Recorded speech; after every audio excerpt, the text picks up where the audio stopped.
Alimentation des véhicules électriques, nouvelle norme 2025.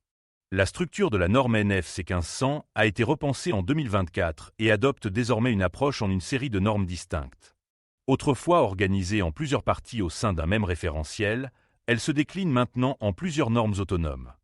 Cette vidéo traite la norme NFC 1500 7 722 concernant l'alimentation des véhicules électriques. Cette norme s'applique aux infrastructures de recharge des véhicules électriques alimentés depuis un bâtiment, qu'il s'agisse de maisons individuelles, de bâtiments résidentiels collectifs ou bien de bâtiments tertiaires. Elle couvre toutes les solutions de raccordement depuis l'installation électrique du bâtiment, incluant l'alimentation depuis le point de livraison, le tableau électrique des services généraux ou les parties privatives. Les modes de recharge. Mode 1. Recharge lente sur prise domestique standard. Description. Le véhicule est branché directement sur une prise domestique classique, sans dispositif de contrôle spécifique. Puissance limitée à 10 A, soit environ 2,3 kW. Temps de recharge, très long, pouvant dépasser 20 heures pour une recharge complète, en fonction de la capacité de la batterie. Sécurité. Ce mode est généralement déconseillé, en raison de l'absence de communication entre le véhicule et l'infrastructure de recharge, ce qui peut entraîner des risques de surchauffe ou de surcharge. Mode 2. Recharge sur prise domestique avec dispositif de contrôle. Description. Le véhicule est connecté à une prise domestique via un câble équipé d'un boîtier de contrôle appelé In-Cable Control Box ou ICCB qui assure la communication entre le véhicule et la prise.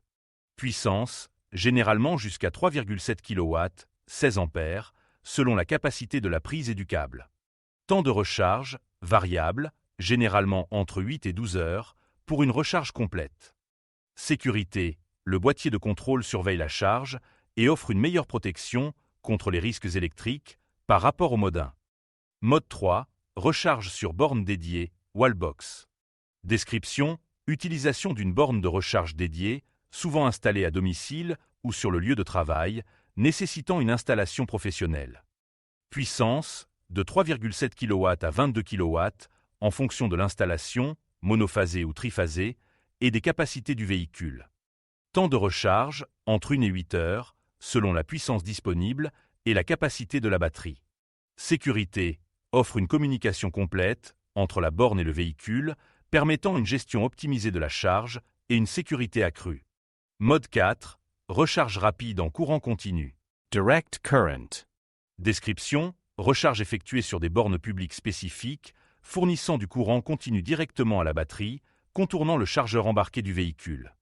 Puissance, de 50 kW à plus de 350 kW pour les infrastructures les plus récentes.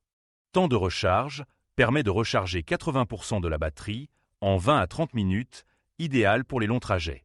Sécurité, ces bornes intègrent des systèmes de communication avancés pour assurer une recharge sécurisée et efficace.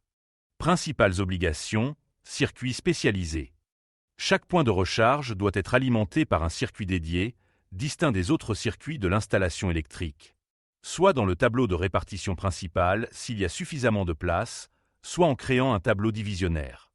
Protection différentielle. Chaque point de recharge doit être protégé individuellement par un dispositif différentiel résiduel, DDR, de 30 mA.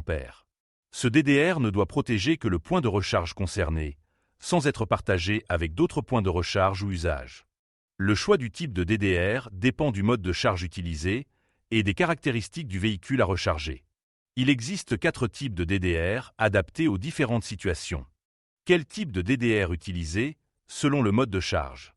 DDR de type AC. Non recommandé pour la recharge des véhicules électriques, car ceux-ci peuvent générer des courants de fuite continue qui satureraient ce type de DDR. DDR de type A, utilisable sous conditions. Détecte les courants alternatifs AC et les courants pulsés, semi-continus, DC, jusqu'à 6 mA. Utilisable uniquement si la borne ou le chargeur embarqué du véhicule électrique dispose d'une protection supplémentaire contre les fuites DC supérieures à 6 mA. Mode de charge acceptable, en mode 2 et en mode 3, avec prise renforcée, si dispositif de protection DC intégré. DDR, de type F, recommandé. Détecte les courants alternatifs AC et les fuites continues jusqu'à 10 mA.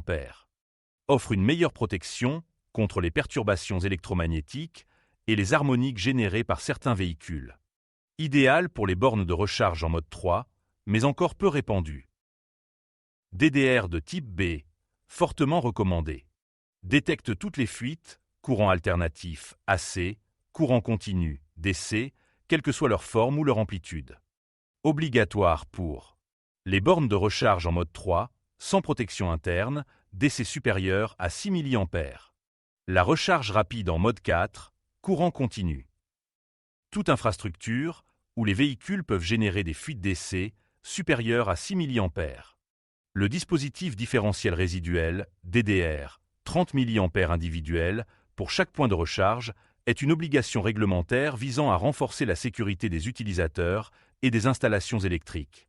Le choix du bon type de DDR est essentiel pour éviter les dysfonctionnements et garantir une recharge en toute sécurité. Anticiper ces exigences dès maintenant permettra d'assurer la conformité des installations avant la date d'application obligatoire en septembre 2025. Retrouvez sur bâtir-sa-maison.net une mine d'articles illustrés pour vous guider dans tous les aspects de l'autoconstruction, maçonnerie, électricité, plomberie, menuiserie et bien plus encore.